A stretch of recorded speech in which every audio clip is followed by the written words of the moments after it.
So Mhm. welcome everybody. Good afternoon to our session with Dr. Anuj Gupta, PhD candidate, or I'm sorry, Anuj Gupta, PhD candidate at the University of Arizona.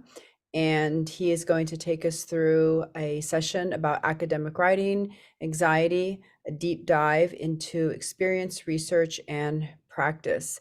And this will be an interactive workshop where we will explore the profound link between emotions and academic writing, specifically diving deep into academic writing anxiety. So I'm really excited to partake in this webinar. And so again, thank you for joining us, Anuj, and I'll turn it over to you. Thank you so much. Really nice to see some familiar faces. Hi, Mable. How are you? Mable and I go to the same university, so it's nice to see each other and really appreciate everyone who's taken out the time on a Friday evening to come and talk about academic writing anxiety. I'm sure many of us are experiencing that right now in some shape or form. If you're not, then that's amazing, and I really appreciate that. But at some point in our lives, either we or our students or somebody around us has been affected by it. So this session is all about kind of just trying to understand what it means, how do people experience it, and what we can do about it. So I'll just share my screen and start sharing my slides. Since it's a small group, we can kind of keep having conversations and, doesn't have to be a very formal presentation. Okay, can you see my slides? Can somebody just give me a thumbs up? Okay, perfect. So my talk is called Academic Writing Anxiety, Experience, Research, Praxis. And who am I? A bunch of things, still exploring myself, but I am a UX researcher, I'm a designer, I'm a teacher, but all my identities kind of are revolving currently around this idea of writing technologies. Um, I have experiences across institutions. I'm currently doing a PhD at the University of Arizona. I've also worked in India for many years at universities like Ashoka and JNU and Delhi. And for my dissertation, I'm trying to understand the impact that artificial intelligence is having on literacy and emotions. And there's a little link there if you'd like to know more about my projects. But you'll see in my dissertation that I'm very interested in technology and its impact on literacy and emotions. So the emotion side of things, what I'm presenting today, does not have much to do with technology, but just kind of how I got interested in the idea of emotions and what that can do to help you in your research and in your practice. A couple of kind of thoughts before we begin. This workshop is for everyone. No prior knowledge is needed. My role is to share frameworks and research that can help stimulate your practice. But ultimately, all of you are the experts of your classrooms, of your research. Please feel free to ask questions, be interactive, or just observe whatever style of learning suits you best. The more you interact, the more it helps me. So I feel less like I am just staring into the abyss, but no pressure. And I've tried my best to keep things accessible with both text and image and audio kind of throughout the slides. But please let me know if there are any accessibility issues that you face. And let's have a spirit of experimentation and let's see what happens. And the slides will be shared with you after the presentation. Okay, so what do I want to talk about today? Briefly, I just want to kind of reflect on the relationship between the words emotions and writing, and then specifically talk about this construct of academic writing anxiety. I want to briefly present the findings from a research study that I and my grad student advisor, Professor Susan Miller Cochran, did on grad students' academic writing anxiety a few years ago. I just want to share like some exercises that can help stimulate applications of this research in your own classroom, and we'll have questions and answers throughout. So, to begin, let's try and do this collective exercise. Just take 2 minutes and think about the last time you felt an intense emotion related to writing. It could be anything. Think about what all was happening at the time and what you were going through.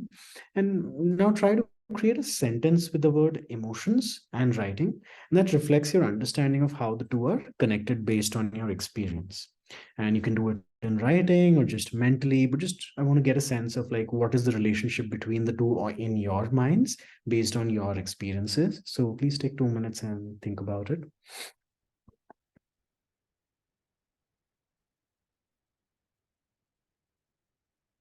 and I'm trying to do the same.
And whenever you're ready, if you feel comfortable, please just share your thoughts in the chat, or you can also unmute and speak.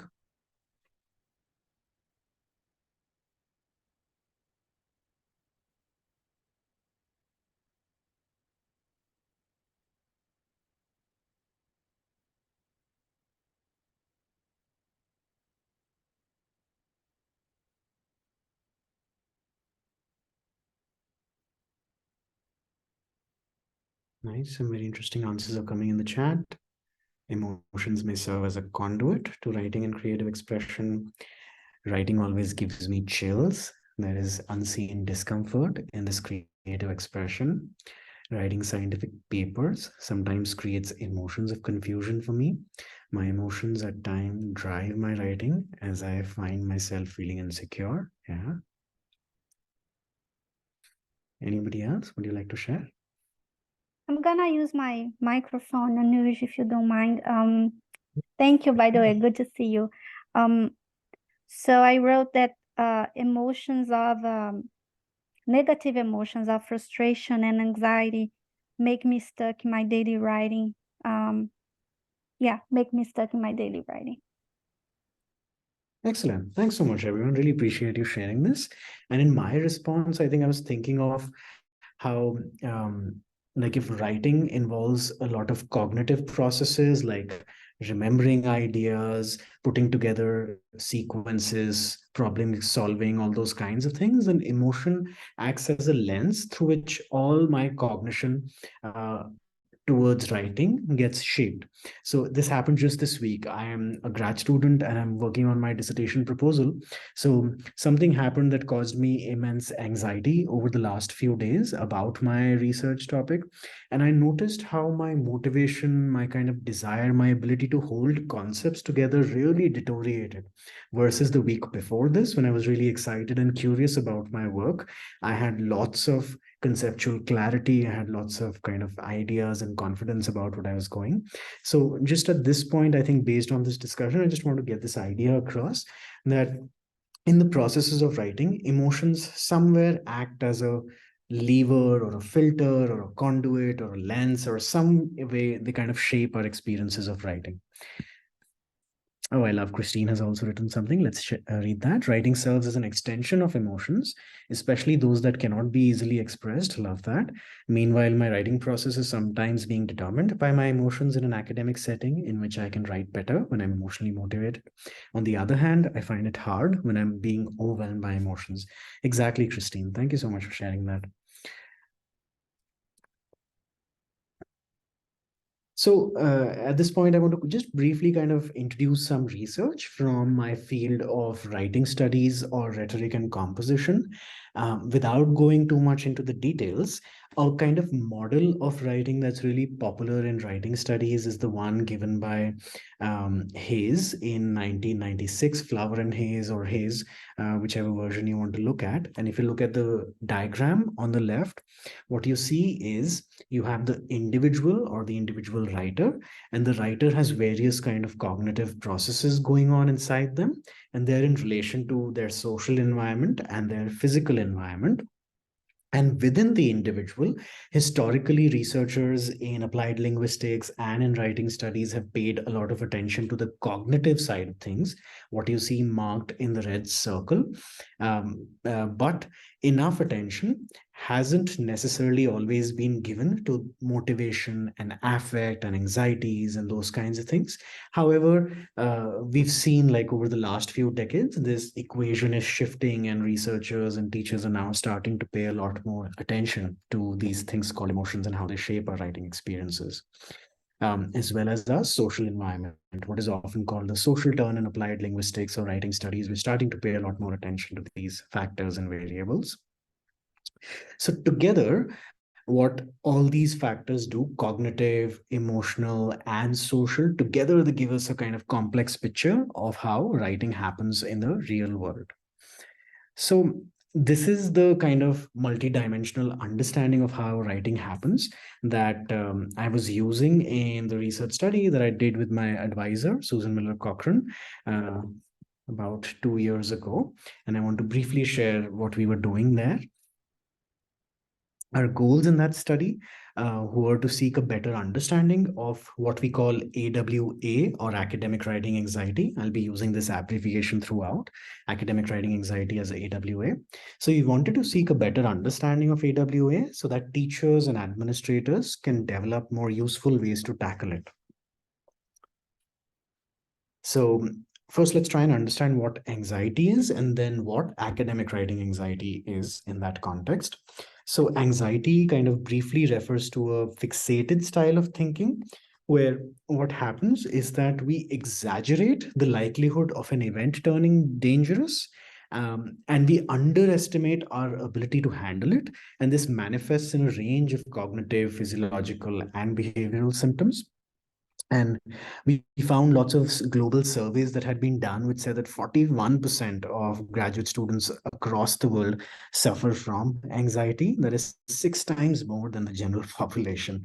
And while our study was about graduate students in the US, I think the findings and the ideas that came up also have various implications for all college students, all school students, in, of course, varied forms.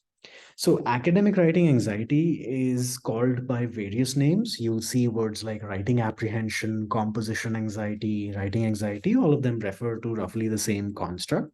We can tentatively think of it as experiences of anxiety that happen during or because of academic writing. So the research questions that we started off with were twofold. What causes academic writing anxiety in graduate students, and what ways of tackling academic writing anxiety are graduate students currently using? And to try and answer these questions, what we did was we conducted a mixed method study where we designed a survey to collect both qualitative and quantitative data from 102 graduate students who self-identified as experiencing academic writing anxiety across disciplines in American universities, through which we were trying to kind of triangulate the data and build some kind of grounded theory of what the hell is going on in academic writing anxiety and what's happening. What kinds of things did we ask our participants? In the survey, we were asking things like what causes your academic writing anxiety?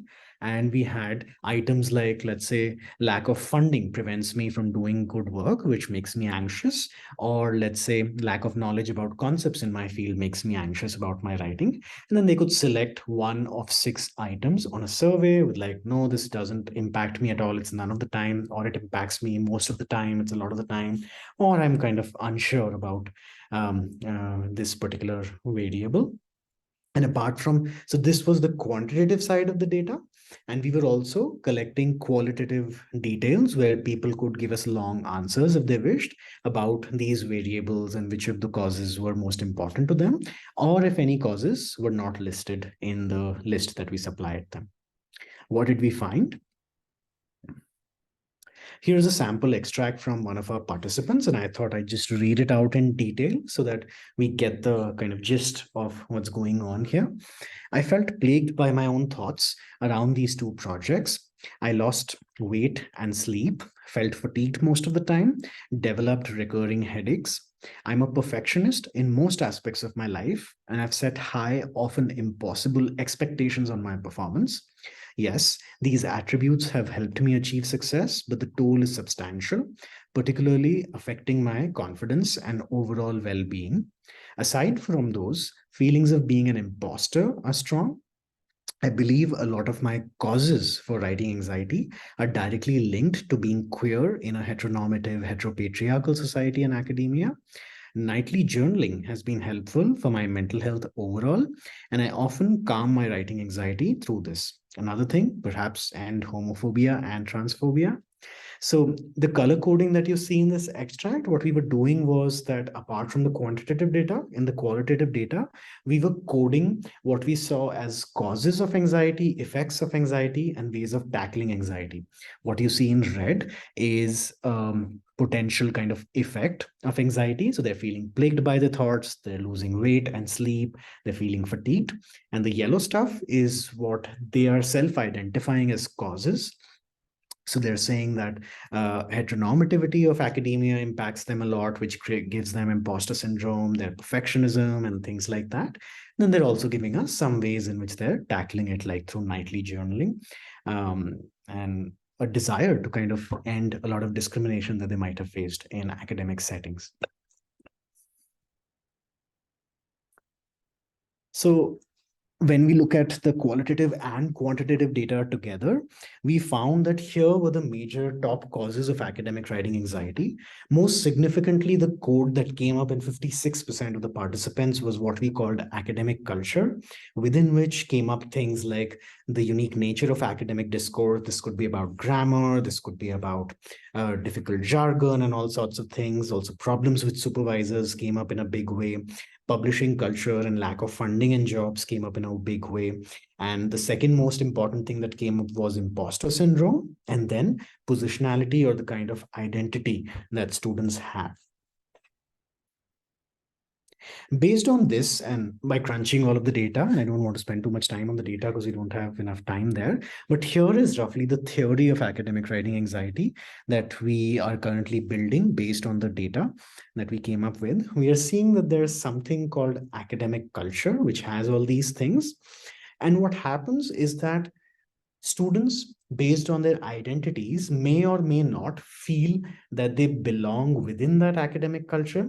Marginalized positionalities often feel that they're being drowned out in standard academic discourse, which then leads to imposter syndrome, which you can basically think of as the self positioned negatively in relation to ideals of academic culture or academic discourse, which then ultimately leads to academic writing anxiety.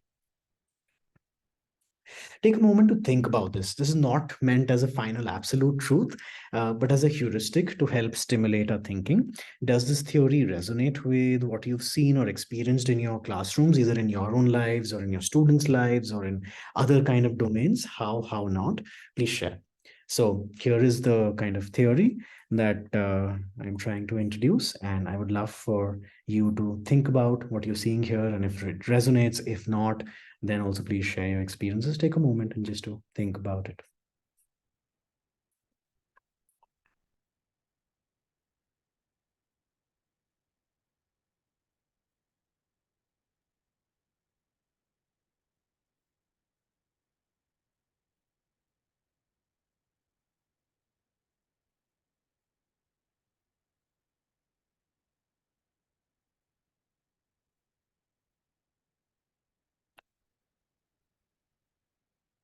And just to give you more kind of absorption of the data, we saw some of these extracts where people are talking about how the effects that they feel about academic writing anxiety, how they connect to their sense of being at the margins of academia or academic discourse, somehow feeling like they don't belong, or their identity or their experiences are not welcome, or somehow they're outsiders. And that leads to feelings of anxiety.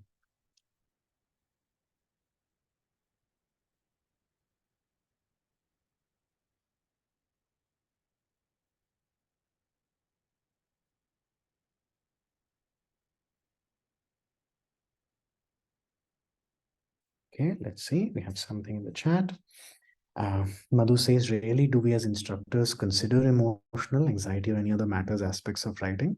Writing any other academic world discourse oftentimes is treated as ideal. Yeah, exactly, Madhu. And those of us who come from backgrounds where English academia is not the standard or not the norm, it's very strange. I remember this experience when I first joined a literature classroom, and this was in India, but it was an English literature classroom. We were reading an essay in the first year, and we were doing a reading by Michel Foucault, and I didn't know that Foucault is supposed to be pronounced as Foucault, so I read it out as Foucault because that's what the spelling makes you think, right? Foucault. And everybody started laughing at me. I was like, oh, what's happening here? What's going on? And since that moment onwards, I kept on thinking that my experiences have kind of made me like an outsider and instilled this idea in me. Francesca says, absolutely. I am in a reading group and we are reading Catherine McCritic's Dear Science. She's discussing much of what you're discussing. Academic writing anxiety is very real and does lead to imposter syndrome. Yeah, thank you, Francesca.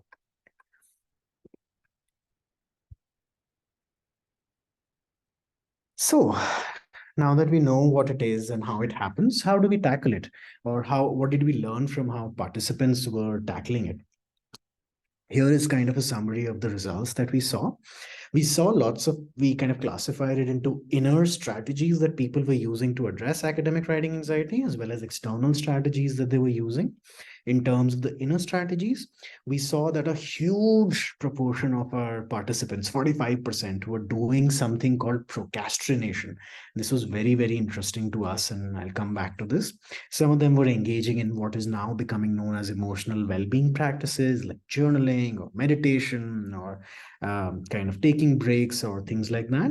Some of them were exercising or actually engaging with improving their writing processes by seeking help.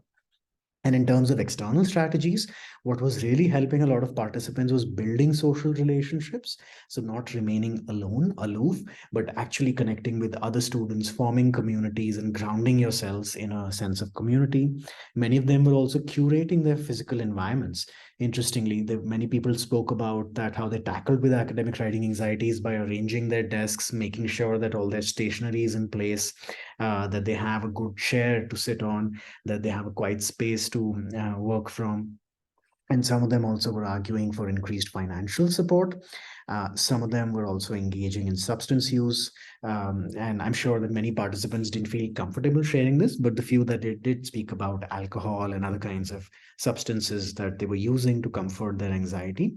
And very few, this is the startling finding, that very few people were actually seeking writing support from either the writing center or their writing teachers or any other kind of academic support systems to tackle academic writing anxiety. Here is how we kind of understand some of what's going on here. So the top thing, procrastination, essentially what it means is avoidance of anxiety or trying to kind of numb yourself or block yourself from having to face it. This might be something like, let's say I'm feeling anxious. Instead of engaging with it directly, I'll do something that makes me not engage with it. So I'll watch Netflix all day, or I'll just not think about it, or try to avoid doing academic writing altogether and find ways through which I don't have to address the anxiety head on. So procrastination or avoidance of anxiety is a big strategy, which is making cases in an unhealthy coping mechanism. Our participants themselves felt like while they do procrastinate, that it is an unhealthy kind of coping mechanism for some of them. Most participants, what they're doing in our understanding is that they're addressing many of the symptoms of academic writing anxiety, but they're not really able to address the causes that lead to it. This approach is completely understandable, since the causes that many of our participants listed are not the causes over which they exert control, right? Academic culture, their own identities, these are all result in an increased sense of imposter syndrome.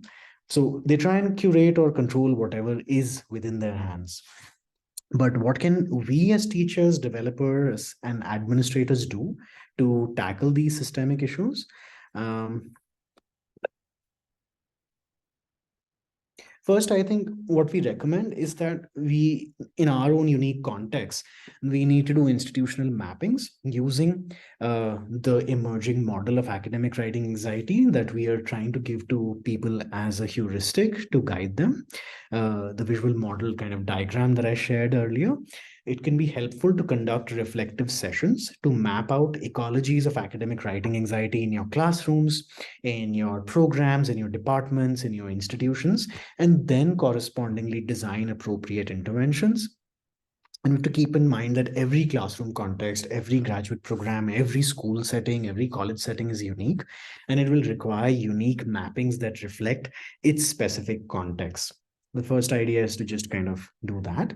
Then second is providing training in mindfulness and contemplative practices to regulate nervous systems. So what we found is that 35% of our participants reported facing physical symptoms of academic writing anxiety. This could include things like increased heartbeat, chest constriction, kind of inability to move, problems in the stomach, and things like that. And for this, in writing studies, various scholars right now are trying to discuss exercises of mindfulness like 3 minutes exercise, relaxing ambient music, body scans, kind of research that's there in applied linguistics and also regulation that can help. But usually what happens is that researchers stop here, and that's what we learned through our research, that addressing the physical is only step one, which should create the ground for addressing more deeper systemic issues. So we feel like designing initiatives to increase students' sense of belonging in academic and workspaces is the key, which can be done through various things, appreciating their funds of knowledge or the kind of knowledge that they bring, for example, because 38% of our participants experience imposter syndrome, which emerges because they feel they don't fit into academic culture and discourse. So what we can do, at least as teachers, is develop writing exercises that allow students to share their unique literacies and develop mechanisms to celebrate them institutionally, help them bridge home and future work literacies in gentle ways so that they feel less that where they're coming from does not is that it belongs within academic discourse, and academic discourse is not this monolithic thing in which they can't find their own unique niche based on where they come from. And fourth, I think outside of our classrooms, we do need to engage in advocacy to change academic discourse and cultural norms.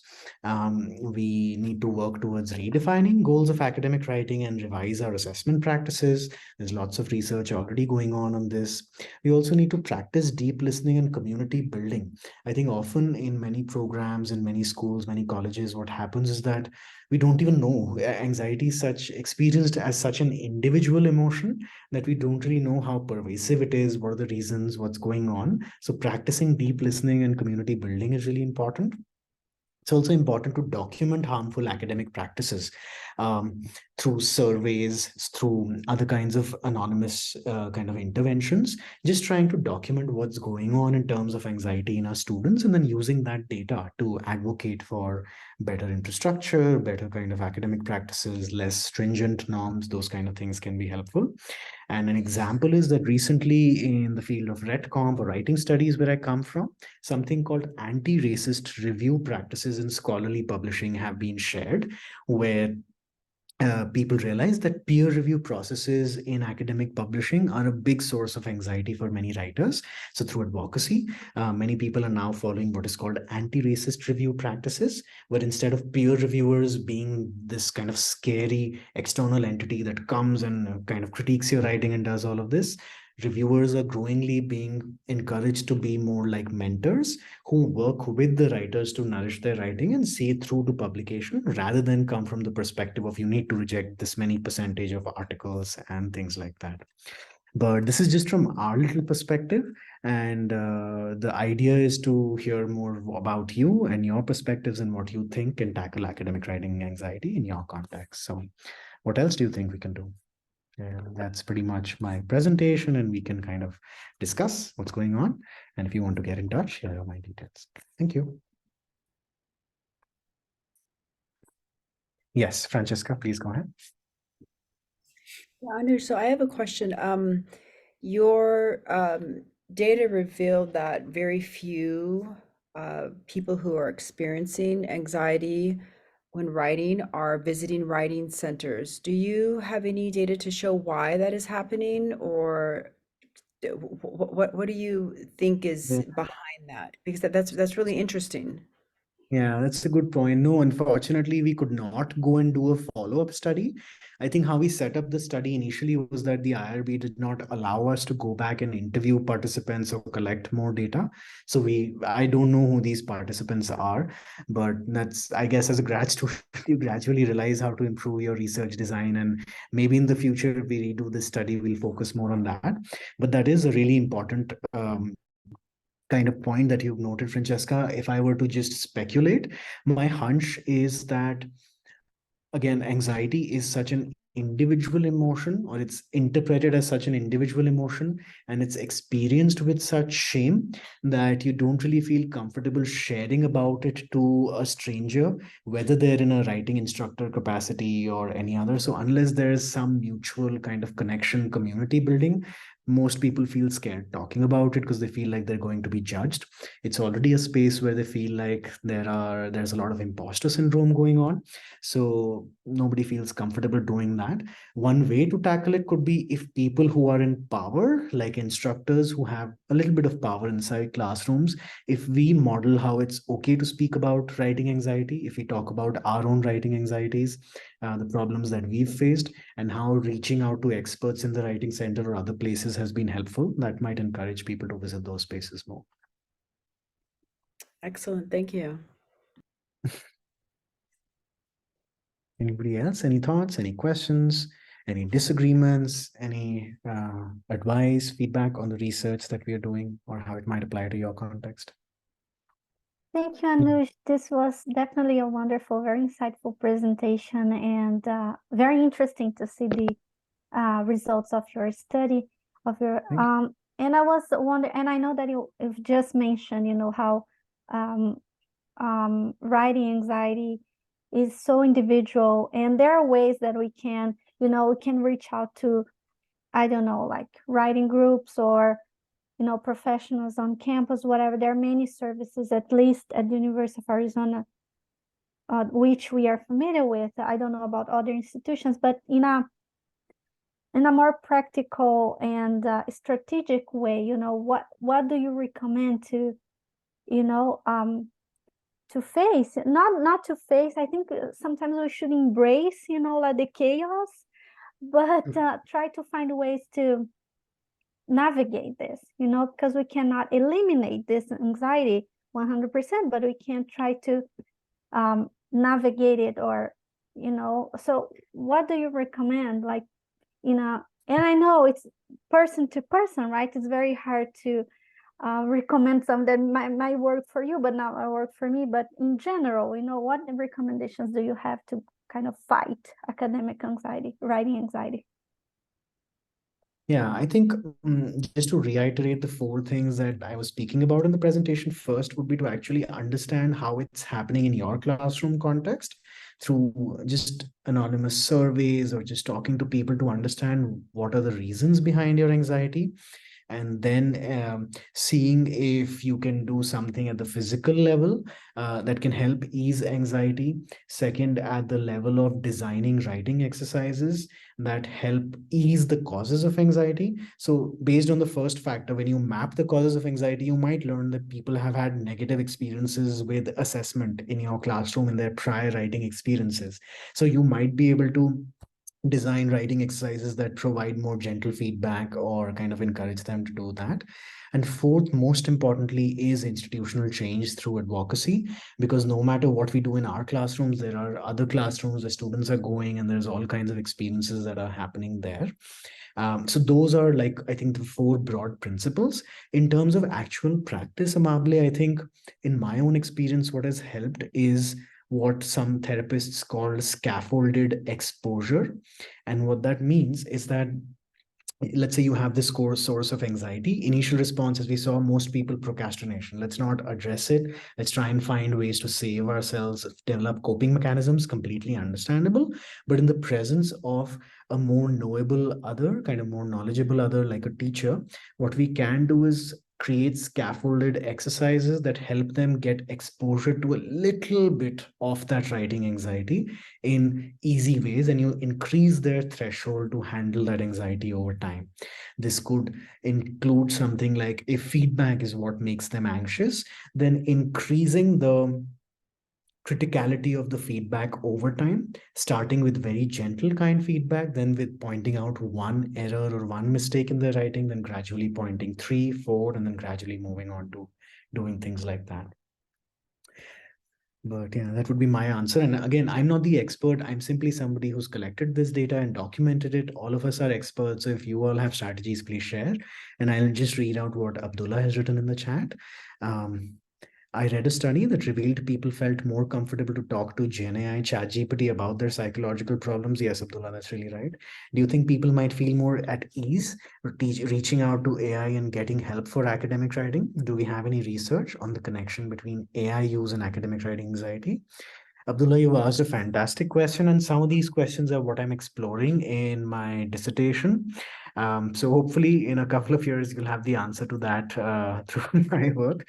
But just to kind of think about this off the top of my head, in terms of the emotions that people experience towards AI, um, there are kind of various emotions, but one of them is a lack of trust that some people experience, in the sense of, because it's a machine, you don't know how it's going to interpret you or what it's going to do. So some people mistrust it and don't share intimate personal details. While on the other hand, some people, like you are pointing out, actually feel that, hey, it's not a human, it's not going to judge me, whatever I can share, whatever's going on. And this does not have to do only with academic writing anxiety. And this is where things get dangerous. People are sharing all sorts of intimate psychological problems with ChatGPT and other kind of chatbots, which is leading to harm. There was a case in Norway recently where somebody, not with ChatGPT, but with another chatbot, they shared problems that they were having with regards to, I believe, their bipolar disorder. And the chatbot gave replies which prompted the person to commit self-harm. So there's all kinds of complications when we start using AI to deal with mental health, both pros and cons. So yeah, it's a mixed bag, and that's why a lot more research is needed to figure out how these tools can help us. And as with anything, I don't think we'll get a clear-cut answer like, yes, you use it and your academic writing anxiety will be fixed. But what are the ways of using that we can encourage, and what are the ways where we should not use it for? That's what's key. But great question. Thank you.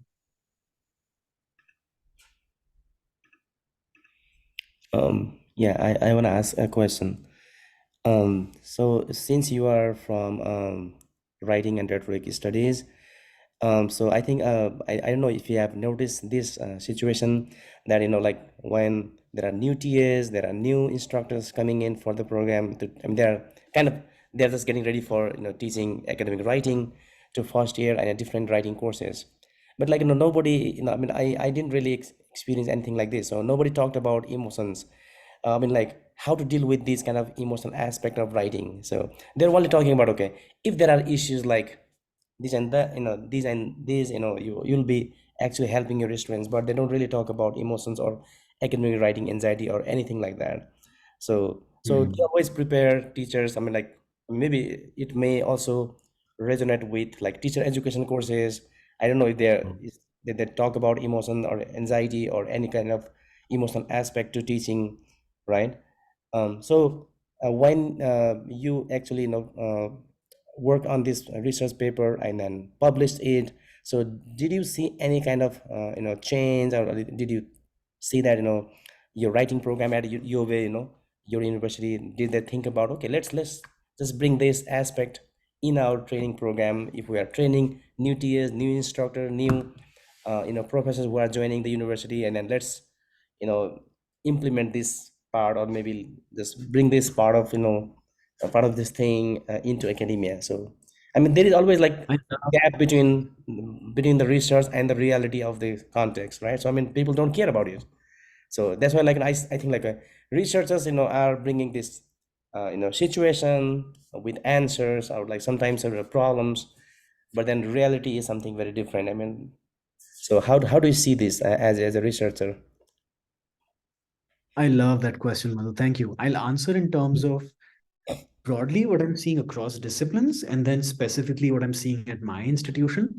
In terms of disciplines, what I'm noticing both in rhetoric and composition or writing studies, or in applied linguistics, or in education studies broadly, what I've noticed is that for the last 2 decades, there's been this move from cognitive understandings of the things that they're studying or learning or language to more social understandings. And within the social, there have been a lot more social justice, decolonial approaches that we see people are talking more openly about.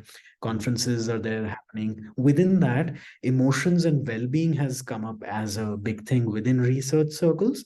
How it's translating into practice and in actual teaching, Madhu, that's a beautiful question. I don't have the data across fields, but what I do have is from my institution.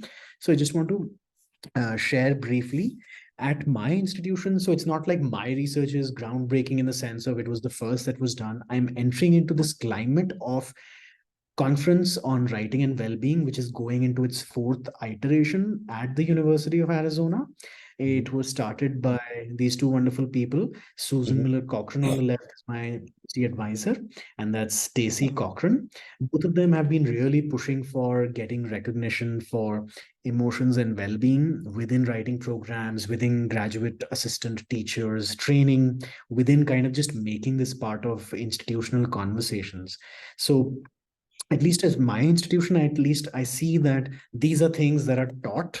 These are things that are spoken about in graduate trainings. These are things that, again, I'm not saying that it's perfect, but at least in my experience in the last 3-4 years, I've seen that there's more conversation, more engagement, at least in some circles happening in these areas. And the conference link that I shared, I would strongly encourage you to browse through it. It's often held in Arizona itself. So if you want to connect with other teachers or scholars who are especially interested in writing and well-being, this would be a great place to see how people are engaging with their ideas and doing things. And mostly in this conference, what people present is things that they've done in their classroom or in their programs. So it's definitely heartening to see that, yes, this research is translating into at least some effect in real classrooms. So I want to add one more questions because when I'm also interested in emotions, even like not necessarily in writing, but in larger, academic discourse, socialization, and all that in academic context. So people, I've seen people, when they tell that, oh, I'm interested in emotions, I do research on emotions, but I also want to know more about like whether emotions are always negative. I mean, like, so I don't like when people just divide on negative emotions and versus some positive emotions, but like negation, emotions are always not negative. So sometimes they also become agentive, right? So I mean, so we are trying to introduce a concept called racial linguistic emotions, right?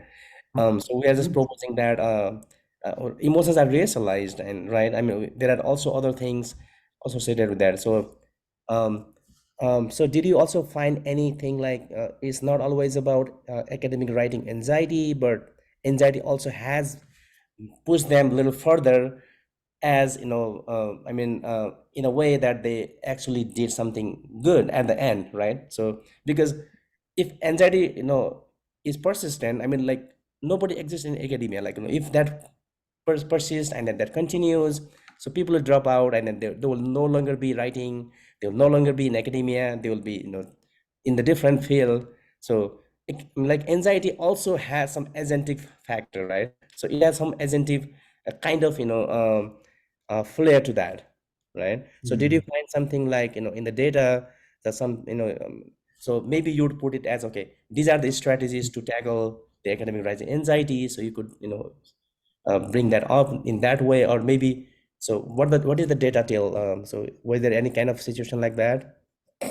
That's a great question, Madhu. I think we didn't find that too much in the data, and that might have to do more with our own positionality and how we had framed the study. I think when we started off, how we were recruiting participants, it might have been conveyed that we're looking for people who've had only negative experiences with academic writing anxiety rather than positive experiences also.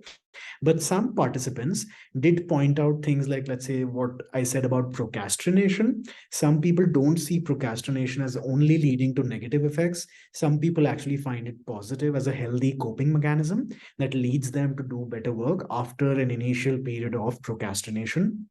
And some of my colleagues at the University of Arizona who work in disability studies, they help me understand my own limitations in engaging with these things, because now the conversation is also evolving into neurotypical understandings of emotions and mental health versus neuroqueer understandings of these emotions. And that's, I believe, the direction that, Madhu, your question is pushing us towards, that anxiety is usually framed as a disease because we think in neurotypical terms. But if we take a more neuroqueer or neurodivergent perspective, then it's just an emotion. It is something that exists out there, and it depends how we frame it and how we contextualize it. That wasn't something that we had started off at the time of the study, but as we are going deeper into the data, engaging with more research, we're slowly realizing that that's the next direction to think of. Yeah, so I just brought this up because, like I started Okay. teaching at the age of 17. I was just 17. I was in the teaching Wow. field. So I didn't have any Wow. kind of trainings. I didn't have any kind of knowledge about teaching. But like I was put into the classroom to teach.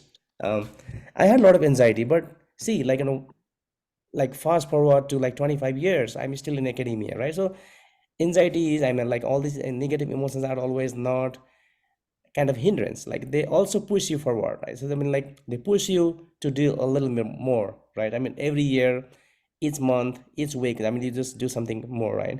So that is why I'm also, so when people just divide those emotional and negative or positive, as a researcher, I don't really like that. But I mean, your is context is a little different, and so you just wanted to look at and then find out. I mean, your data suggested that okay, there is some kind of anxiety there. You didn't start with just okay, I'm just wanna find out like whether or not the graduate students have anxiety, but then your data showed something like that. I mean, yeah. Yeah. Thank you, Anush, for Of course. Yes. So, given that folks are having very difficult real experiences, and that's what you were looking at, and that these experiences lead to things like self-harm and other, which could actually be a consequence, including death. Yeah. I think it's important to sit with and experience the consequences of the anxiety. And to that end, I'm a graduate student at Columbia University, and so glad to be with you because this is right on topic, and what your results showed are in support of the direction that I've chosen to go and a solution. I'm a trained and multiply certified peer support specialist, Wow. peer recovery support specialist, including forensics with justice involved folks, and also a mindfulness facilitation practitioner. And I'm bringing those two aspects along with the teams from the Writing Center and talented writers in community with peer support specialists in community, mindfulness facilitators in community, to just show up on Saturdays in a 3-hour block of time, Pacific, noon to 3, and be supportive of a space which is designed for student colleagues to come together for peer support. And so you mentioned directly two of the things that are components of what's happening this Saturday. I would love for you to come and be a part of this time that we're going to be spending over the next 14 weeks. And so the mindfulness, in that we'll be doing a settling and relaxing and centering arrival. We'll be doing some community norms. We'll be establishing us with very, very brief check-ins, like the state people are arriving, with a mood wheel and things like that to help people to get a sense of where they're at and where they want to go, setting intentions, we'll have people, if anyone is like, they should ask for it, we'll be able to do breakouts. Zoom is good that way, and do a one-on-one if you need to. But in our school, we're in the School of Social Work, and something very particular is happening where the Eurocentric lens is being used to ignore whiteness altogether Mhm. and point out the problems that exist in Black and Brown and other communities, which then immediately activates the lived experiences of us Black and Brown and other students. So we have an automatic additional labor and distraction and emotional component that you mentioned that's suddenly engaged in this process and experience. But that's only some of the students in the class experiencing that. And the European American professors are able to, and students are able to continue on in a focused academic mind frame, while others are doing this dual labor and with split attention. And so that has been carrying over, like after classes. There'll be these 40-minute discussions where marginalized will say, I don't like that word, but Black and Brown students are having to process all those thoughts and feelings and ideas and emotions that were just used as a example for the European students. It was nothing. And yet it's bringing all of this consequence to some of us. And so it became clear that something more than what was happening needed to happen. And our writing center director is incredible.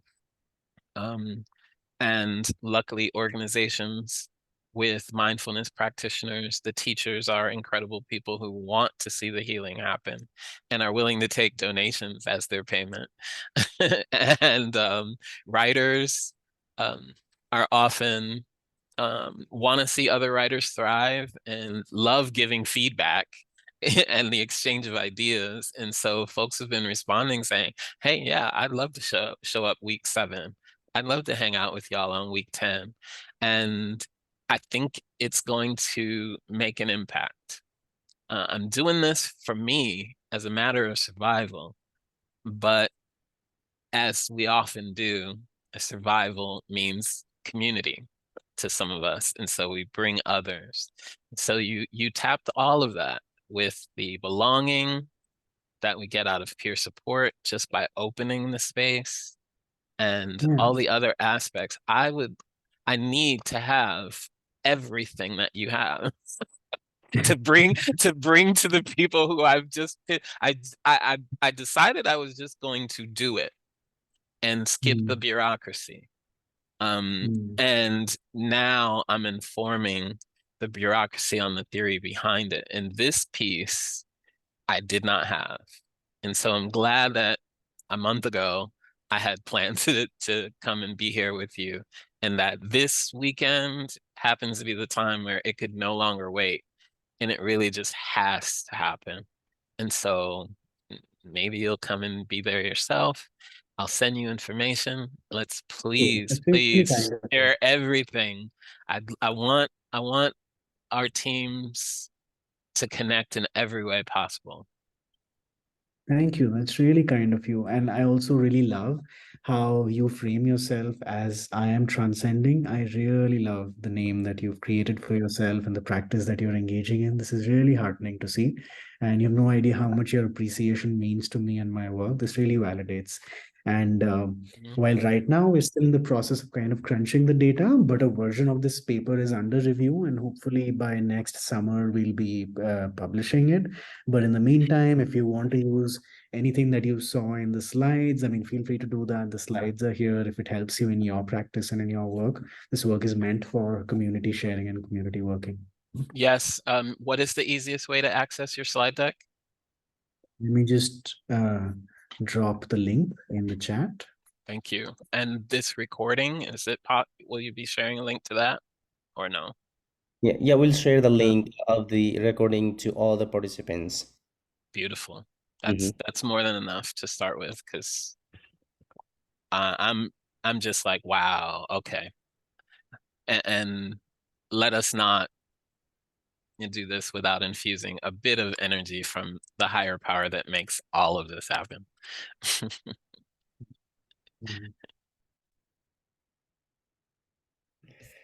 Yeah. And I'm also sending, just very briefly, putting my email in the chat. So I'd love to kind of connect with you later on, and we can chat more if you'd like.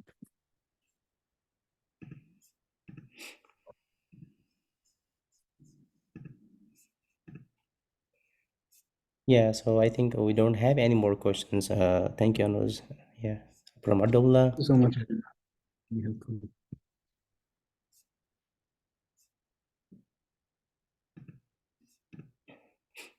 Yeah, so here we have the AGT, Arizona Tea Sol president, Francesca. So do you have any last minute remarks? I mean, like final remarks for the session? Sure. So, Anuja, I expressed my gratitude in the chat. What a beautiful conversation to have this Friday afternoon. And so I respect your research, and I'm so grateful that Madhu invited you here. And I look forward to reading your dissertation. I can't wait. And if you can send us a link to your conversation or your gathering, I would love to have that as well if you're open to that. And so on behalf of AZTSOL, thank you so much, Anuj, and I hope that you all have a wonderful weekend. And Madhu, I'll turn it back over to you. I don't have contact information for you, Francesca or Madhu. So if Okay. you want to put that in chat, that'd be great. Thank you. And Thank you for the I offer. I just request that if anybody is using the slides, please use this citation. This has both the details of me as well as my PhD advisor. We did this research together, so I'll be grateful if you could use this along with the slides.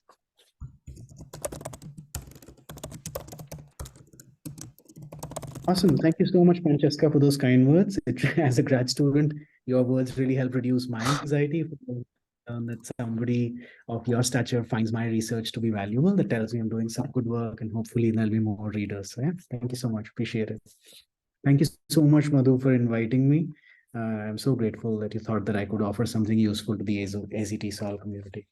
And thanks everyone for giving me your attention on a Friday afternoon. I know as teachers how much Friday evening afternoon attention is valuable. The fact that you sat through the whole presentation, answered questions, asked questions, so grateful for that. Thank you.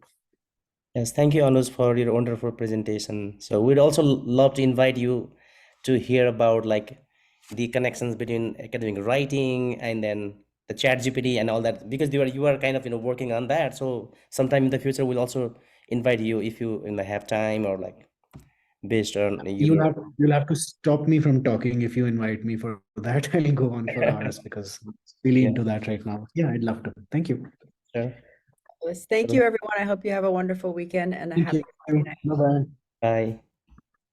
Peace and blessings.